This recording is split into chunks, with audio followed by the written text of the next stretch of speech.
mga ka-workers, oh, tignan nyo yung ano, tignan nyo yung langit mga ka-workers.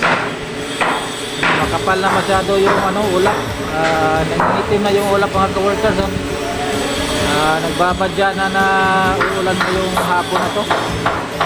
Babasa na naman kami nito pag uwi namin sa bahay namin mga ka-workers. Ito talaga yung ano, talaga yung mahirap kapag trabaho ka sa construction tapos nauulanan ka pag ano, ulanan kapag uwi mo pagdating ng hapon na ano na, pagod na yung katawan mo sa buong araw mo pagtatrabaho mga ka-workers. Tapos ganito yung panahon na pagdating ng oras ng hapon na uwian, tapos bigla mong masalubong yung malakas na ulan mga ka-workers. Pasma yung ano mo, pasma yung katawan mo, yung mga ano mo. So, ganito talaga, kaya ano, mahirap talaga pag ganito yung sitwasyon.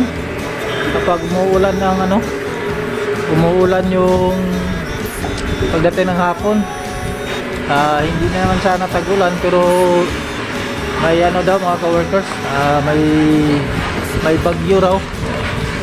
May bagyo raw ngayon na ano, pumasok dito sa Cagayan de Oro, sa lugar namin. Pero yung kabilang side naman niya mga ka-workers, ayan oh, makikita nyo na ano, maliwanag pa. Pero yung area papunta dun sa amin, ayan oh, makapal na yung ano, makapal na yung ulap niya mga ka-workers at nangingitim na. Mukha yata nga ano, bumagsak na yung ulan kasi yung ilalim ng maitim na ulap, namumuti na siya mga ka-workers. Ganyan yung ibig sabihin na bumagsak na yung ulan. Pero sa tingin ko hanggang hapon tong ulan na to kasi masyado makapal yung ano, makapal yung ulap niya mga ka-workers. Ayan na. Balik tayo dito sa loob mga ka-workers sa ginagawa namin. So mga ano natin, mga kasamahan mga ka-workers. Ayan, may isang mason na nagpipinish siya dito sa ano, sa taas na bahagi ng hallway mga ka-workers. Pinakahuling ano, huling wall na hindi na plasteran. Pinatira ko na mga ka-workers para wala nang balikan. Sabay na sila sa pag ano, sabay na sa paggawa nitong ano, pag-retouch ng pintura. Ayan mga ka-workers, halos ano, halos yung trabaho namin ngayon nakapokus kami sa taas, sa CR at saka dito sa pag-retouch ng ano namin, pintura sa aming rafter mga ka-workers. Ayan, sabay-sabay sila dalawa. Nasa malayo na yan mga ka-workers. Nasa malayo na sila mga ka-workers. Nasa gitna na si ano, nasa gitna na yung dalawa mga ka-workers. Ayan, yung dalawang itlog mga ka-workers nasa gitna na. Si B1 at saka si B2. Si B3 lang yung kulang sa kanila. Nandun sa baba si B3 nagpalitada sa ano, sa malaking biga mga ka-workers. Ano, sobrang bilis talaga nilang magtrabaho mga ka-workers kapag nandito ako sa baba nila. Ang bibilis magtrabaho mga ka-workers kapag nandiyan ako. Pero pag wala ako mga ka-workers, ganun pa rin, mabilis pa rin.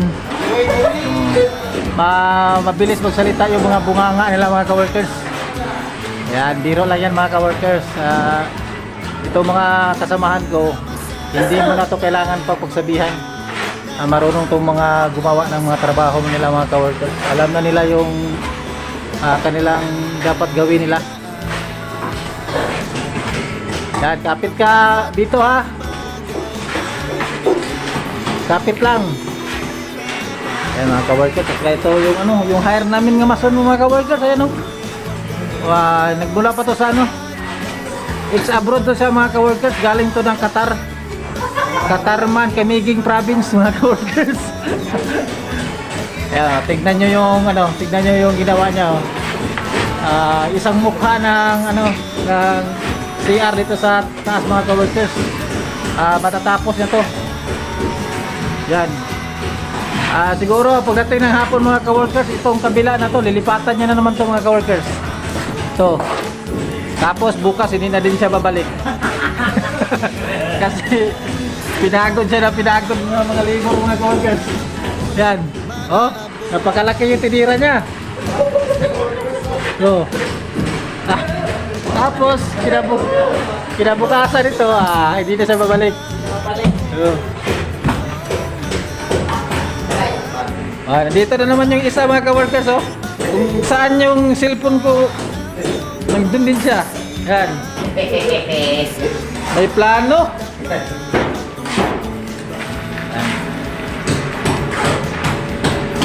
Okay, mga ka-workers. Hanapin natin yung iba mga ka-workers. Puntahan natin yung ibang mga kasama natin, ipakita natin sa inyo yung yung mga ginagawa nila dito sa trabaho namin.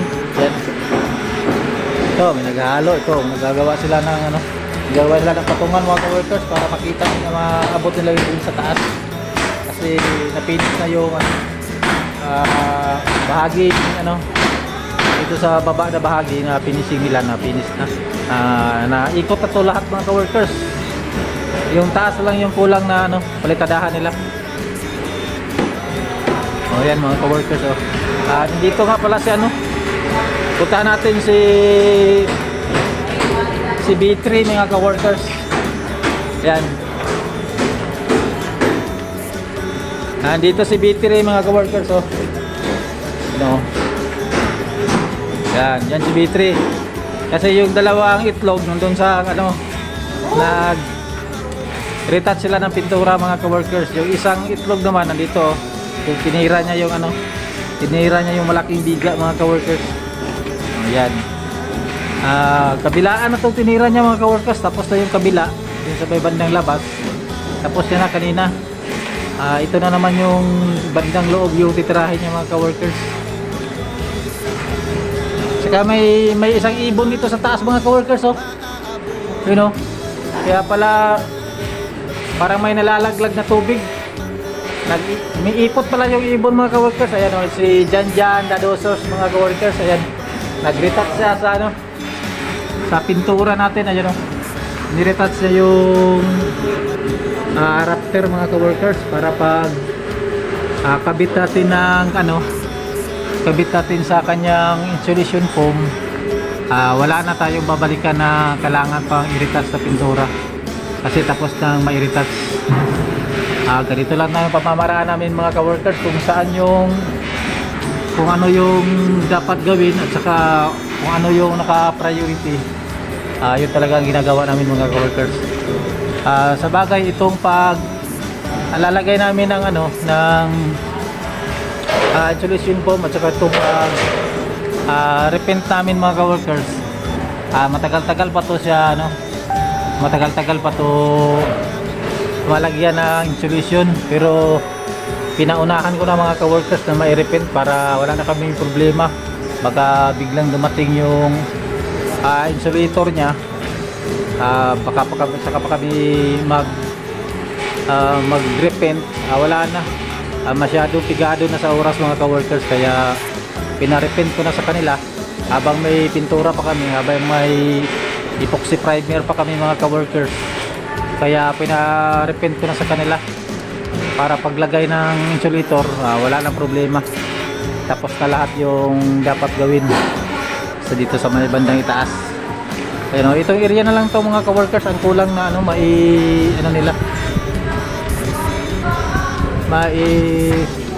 repaint nila mga ka-workers. Tika lang mga ka-workers, meron ako nakikita na parang hindi na full weld yung kanyang joint mga ka-workers. Ayan na mga ka-workers, so pinaka-joint niya mga ka-workers parang hindi na full weld.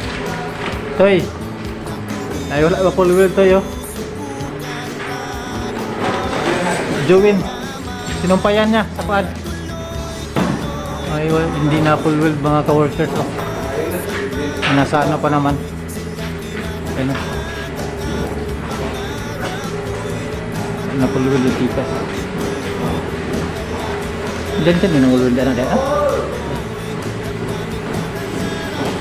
wala pa rin sa kabut dito kay. Wala sa kabut dyan. Alam, murag wala. Bulak ra bagay na. No? Ang iyang mga web. Wala pa no? Ay mga ka-workers, may nakita ko na ano yung kabilang web niya, wala pa, hindi pa na ano full weld. Taking panitanan to eh. No, pati mo. Duha gid ay. Tulo. So, yan mga ka-workers, buti na lang na ano tinutukan ko ng ano mga ka-workers. Yung mga web ng ano ibang rafter namin hindi pa na ano pala. Nakataking pa lang, hindi pa naka full weld. Hinira no. Mayroon pa kami ano mga ka-workers, 3 or 4 na magkabilaan ba to? Yung kabila nito, yung kabila mga ka-workers naka full weld na. Yung kabila na lang, yung pinahabol na lang namin siguro dito sa taas. Kasi inakyat namin to nung nakaraan, kabila lang yung may web niya mga ka-workers. Sipa na lang ani. Dyan na lang. Para makapokus mo ni Teres. Okay mga ka-workers. Hanggang dito na lang muna tayo itong video natin mga ka-workers. At kung bago pa lang kayo napadpad dito sa aming munting YouTube channel, huwag nyo naman po kalimutan na paki-like, share at paki-subscribe na rin po mga ka-workers. At malaking tulong po yan sa aming munting YouTube channel. At God bless po sa inyo. Ingat po kayo palagi. Maraming salamat po sa walang sawang suporta ng ating 612 subscriber mga ka-workers. Maraming salamat sa inyo. God bless po sa inyo. Ingat po sa ating lahat. Bye bye.